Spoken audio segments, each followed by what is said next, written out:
The political fallout from child separations is reverberating through Washington, and some early evidence suggests it has damaged President Trump's standing, a rare occasion when playing to his base may have backfired.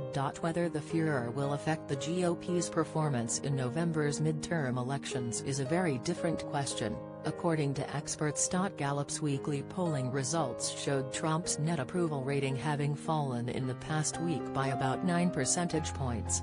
That tumble suggests that the president may be wrong if he believes his hard line on immigration always delivers a political dividend. On Twitter, however, Trump has stuck with a very aggressive line ever since signing an executive order last week intended to end the forced separations that have split more than 2,000 children from their family members. Trump tweeted on Monday morning that people should simply be stopped at the border and told they cannot come into the U.S. illegally.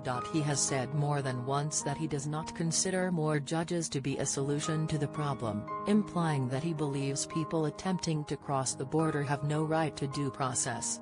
Some Republicans express concern that the party could have suffered reputational damage at the president's hands. Every once in a while an issue breaks through that you just can't distract from, because it speaks to the heart, said Rick Tyler, a conservative consultant who served as communications director for Senator Ted Cruz, Texas during the 2016 GOP presidential primaries. This is one of those issues that will be remembered historically. There was an administration that tore families apart and didn't have a means to reunite them.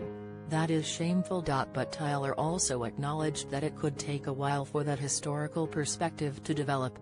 He cautioned that, in the hyperpolarized politics of the moment, even a storm of this magnitude might not scramble the lines of party identity. Voters are so extremely divided on every issue, including immigration, that they can't see the forest for the trees, he said.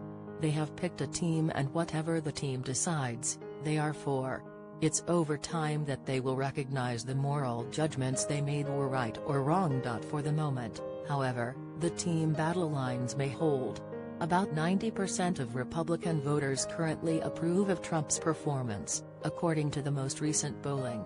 Those figures are likely fueled in part by a strong economy, with robust growth and unemployment at historic lows. The policy that led to the separations of children from their families was unpopular with Americans as a whole, but the response among Republican voters has been much more ambivalent. A CBS News poll released on Sunday found 72% of Americans were opposed to the policy, but Republicans evenly split on it. A week ago, a Quinnipiac University poll found Republican voters backing the separations, by 55% to 35%. There is also the complicated landscape of the midterm elections to consider.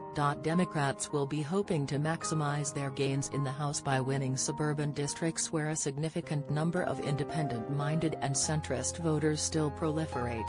But the Senate map is much different, with Democratic incumbents under pressure to hold on to their seats in states such as West Virginia, North Dakota, Indiana and Missouri that Trump won by wide margins in 2016. The controversies of the last week may help some Republican challengers to Democratic senators in deep red states, said GOP pollster and strategist Whit Ayers.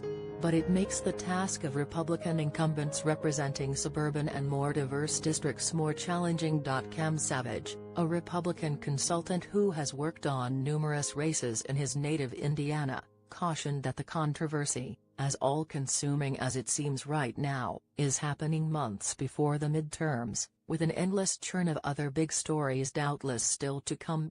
Regarding Trump's concentration on immigration during the campaign, Savage asserted, "I don't think there's any question that it drew supporters to his campaign, but I don't think there is any question that it had the opposite effect as well." He said the difficulty in making predictions about the midterms is knowing what is going to be on people's minds when they vote.